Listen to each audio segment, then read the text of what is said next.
Who are you, and tell us something about yourself? My name is George Usi. I am the chairman of the California IPv6 Task Force. I was previously an employee of a company called, or I should say, my roots started in the company Verio, where I had opportunities to work with IPv6 problems. At the time, it was an issue of where are we going with it back in the mid-90s. That's where my career started. When Verio was acquired by NTT, I began a new career in Sacramento as a self-employed sole proprietor and then a partner in a company called Sacramento Technology Group, where we work with the state of California as well as other private sector entities in Northern California, providing technology solutions for utility computing and infrastructure within their organizations. And we are also, I'm also, as a member of the California IPv6 Task Force and chair of the California IPv6 Task Force, a volunteer, as well as a program chair for the North American IPv6 Task Force. So I hold quite a few roles. I grew up primarily within the backbone community and then moved over to enterprise community when I started my company at around 2001, 2002. As far as my roles within the California IPv6 Task Force, besides chair, I'm also a subject matter expert and a project manager for what is called the MetroNet 6 project, one of the initiatives within California IPv6 Task Force to help first responders understand ways to use V6 in emergency scenarios. Could you summarize your presentation in regards with California? Sure.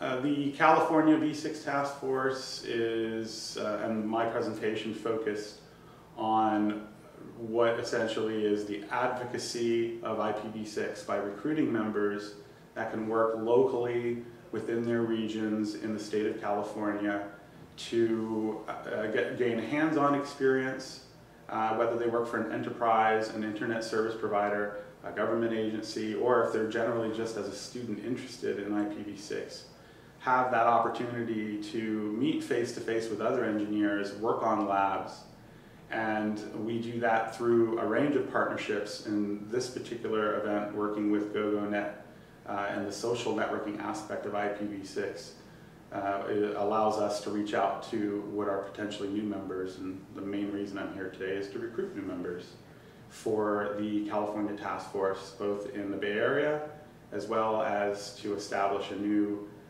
group of members in Southern California, where we are just starting to break ground. Do you have any advice for IPv6 professionals in California? I do. And I think it differs depending upon where you live, actually. So if you are not in a central technology hub in California, Sacramento is a great example of that.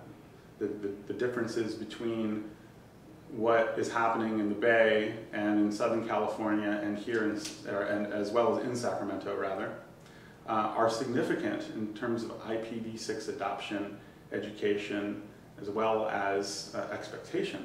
So as someone interested in IPv6 or as a professional, IPv6 professional, we're finding that there are many that are ISP-centric, that really understand the IPv6 initiative, understand it's important.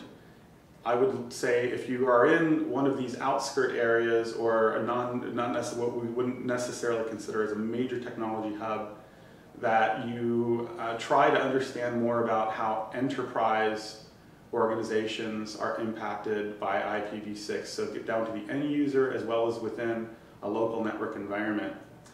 If you are based in one of these technology hub areas, the Bay Area is a great example of that, you should be aware of not only service provider level IPv6 problems, but also enterprise level problems. And in Southern California, you're going to be dealing with similar problems that you do in the Bay Area.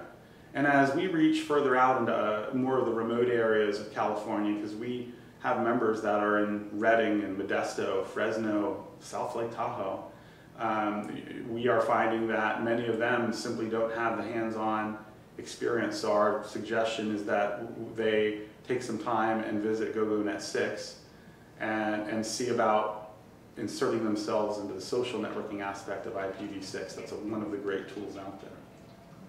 Thank you. You're welcome.